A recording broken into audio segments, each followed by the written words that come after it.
কয়জন? আরে কয়জনটার জন্য না, একজন। মালদার পার্টি আছে।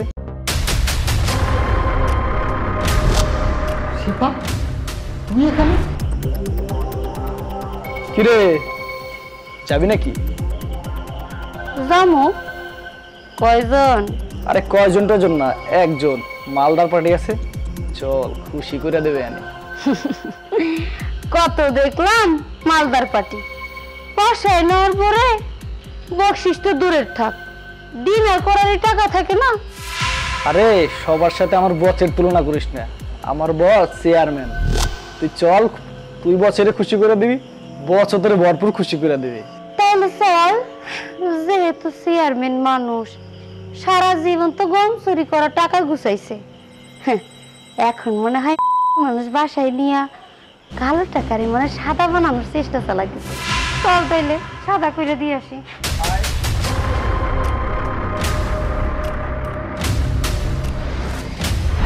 এই যে আমার ইয়াং মেম্বার সাহেব, আপনার নামে কমপ্লেন শুনতে শুনতে আমার কানটা ঝালাফালা হয়ে গেছে। আরে বাবা, গম চুরি করবি কর, লাস্ট পর্যন্ত এই বিধবা ভাতার কাঠটা তোর চুরি করে খেতে হবে।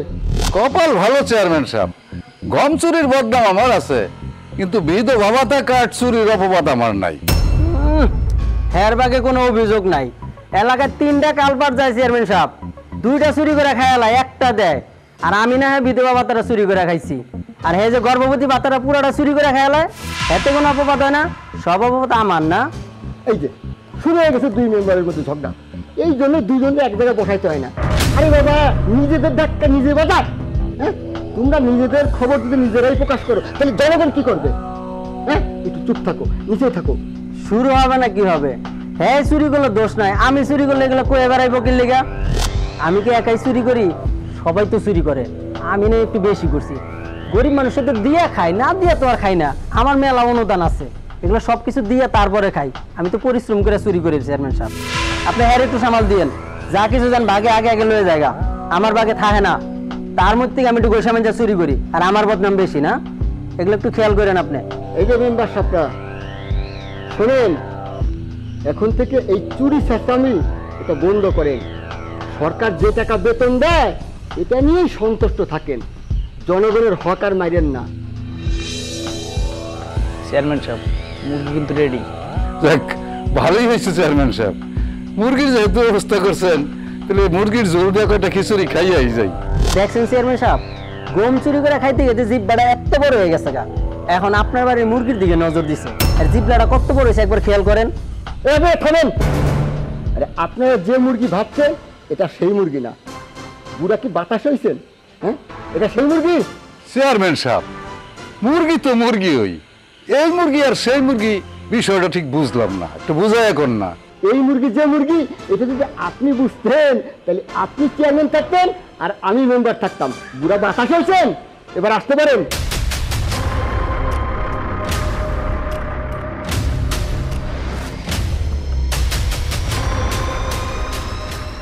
আরে সুন্দরী, ওইভাবে মুখ ঘুরে রাখলে হবে? এদিকে তাকাও।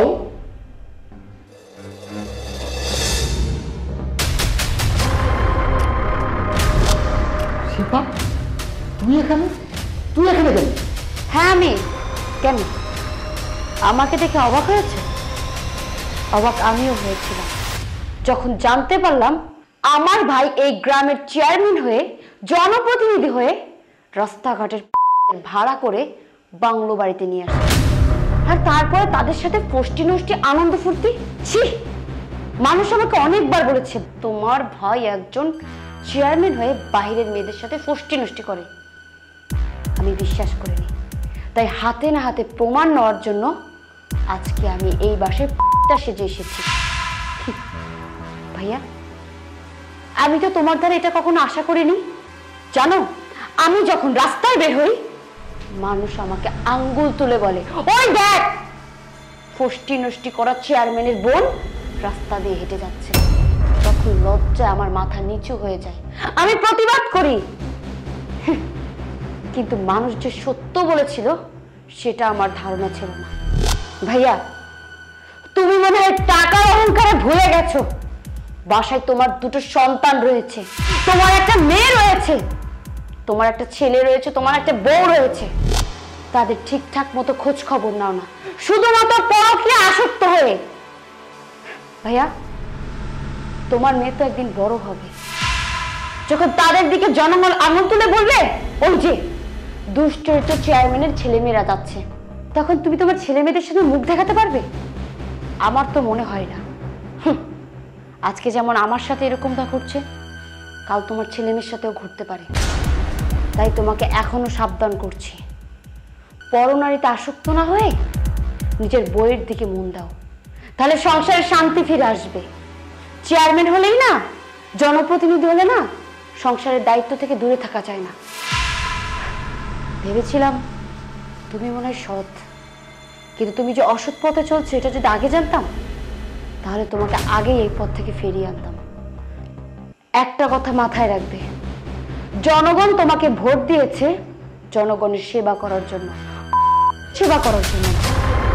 এখনো সময় আছে, নিজেকে পরিবর্তন করো, ভালো হয়ে যাও।